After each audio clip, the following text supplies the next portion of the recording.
আসসালামু আলাইকুম বন্ধুরা, আমরা কথা বলছি সাপ্লাই চেইন ম্যানেজমেন্ট নিয়ে।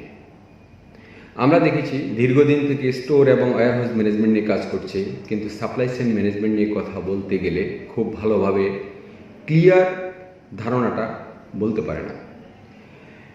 সেজন্য বেসিক কিছু বিষয় যেটা সাপ্লাই চেইন ম্যানেজমেন্টের সাথে রিলেটেড সেটা নিয়ে এখন কথা বলছি। Before going to supply chain management, we should know some basic definition, especially what is management. আমরা অনেক সময় একটু আশ্চর্য বোধ করি, দেখা যাচ্ছে যে ম্যানেজমেন্টে অনার্স করেছে, মাস্টার্স করেছে, ইভেন দ্যাট MBA কমপ্লিট করেছে।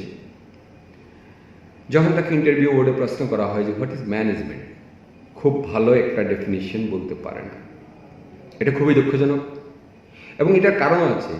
অনেকে আবার এটা যে খুব প্রয়োজন, সাজিয়ে গুছিয়ে এটাকে সুন্দরভাবে বলা প্রয়োজন, সেটা প্রয়োজনীয়তাই মনে করে না, এই কারণে প্র্যাকটিস করে না।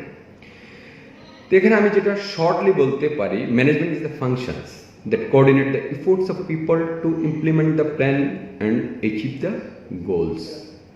অর্থাৎ ম্যানেজমেন্টকে খুব সংক্ষেপে বলার জন্য অবশ্যই এফোর্টস দ্য পিপল কথাটা আনবেন, আর সেখানে প্ল্যান কথাটা আনতে হবে এবং গোল থাকতে হবে, টার্গেট থাকতে হবে।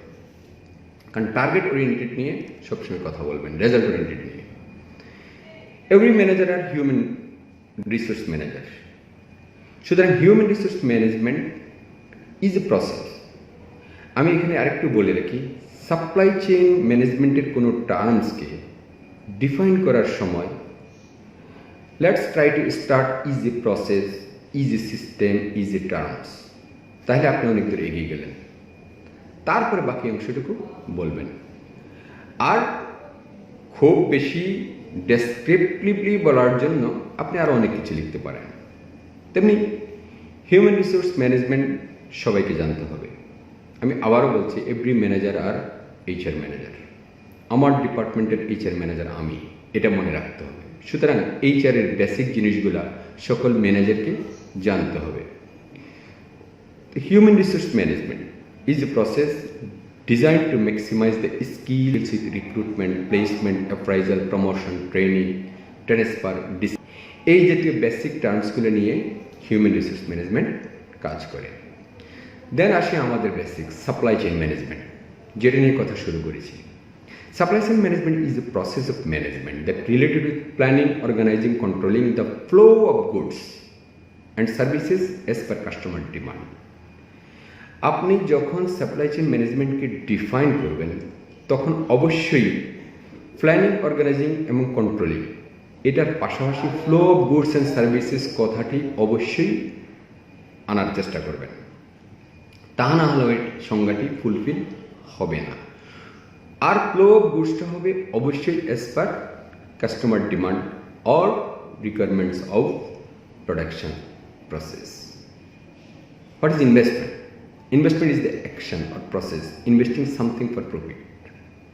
আমরা যে অর্গানাইজেশন চালাচ্ছি বা যারা বিজনেস করছে, তারা ইনভেস্ট করছে কি জন্য? To earn the profit. And investment is the purchase of goods that are not consume today but used in future for create wealth. Investment হলো সেটাই যেটা আমরা এখনই কনজিউম করব না, ভবিষ্যতে এটা আরও অ্যাসেট বৃদ্ধি করবে, অয়েল পরিণত হবে, দ্যাট ইজ ইনভেস্টমেন্ট। আর যেটা আমি আজকেই টাকা খরচ করে কনজিউম করে ফেলতেছি, that is cost. Daily cost আমরা বলতে পারি, লাইফ লিভিং কস্টও বলতে পারি। প্ল্যান কি জিনিস?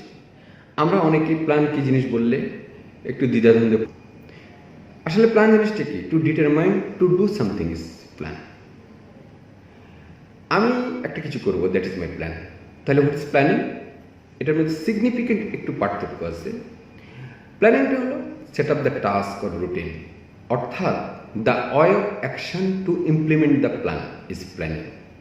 আমি যদি আরেকটু সাজিয়ে বলি যে আমি আগামীকালকে চট্টগ্রাম যাব, দ্যাট ইজ মাই প্ল্যান। এখন প্রশ্ন হলো, চট্টগ্রাম আমি কীভাবে যাব? বাই রোডে যাব, বাই রেলে যাব, বাই এয়ারে যাব, নাকি আমার পার্সোনাল গাড়ি নিয়ে যাব?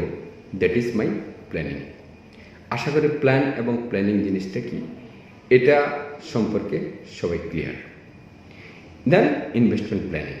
Investment planning is the process of matching our financial goals and objectives with our financial resources. আমি ঠিক যেমনটি করব, দ্য ওয়ে অফ অ্যাকশন যেটা বলেছি, the way of action to implement the plan is planning, তেমনি ইনভেস্টমেন্ট প্ল্যানিংটাও এরকম, যেটা match করতে হবে আমার ফাইন্যান্সিয়াল গোলসের সাথে, অবজেক্টিভসের সাথে, এবং সেটা অবশ্যই আমার ফাইন্যান্সিয়াল যে রিসোর্স আছে সেটার মাধ্যমে গোল অ্যাচিভ করার মতো অ্যাচিভেবল হতে হবে। এখন আসি যেটা নিয়ে কথা বলছিলাম, supply chain management process or business process. আগেই বলে রেখে একটা জিনিস মনে রাখবেন, supply chain management starts from demand or design, আমরা বলি demand of A customer, and ends to the consumers or individual. অর্থাৎ মনে করেন আমি একটা বল পেন কিনবো, কেনার জন্য রিকুইজিশন দেব। এটা কী জন্য কিনবো?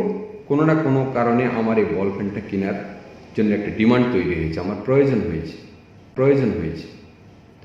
তাহলে ডিমান্ড থেকে স্টার্ট। আর ডিমান্ড যখন হবে তখন আমরা চিন্তা করবো এটা সোর্স কি, আমি কি রিটেলার থেকে কিনবো নাকি হোলসেলারের কাছে যাব?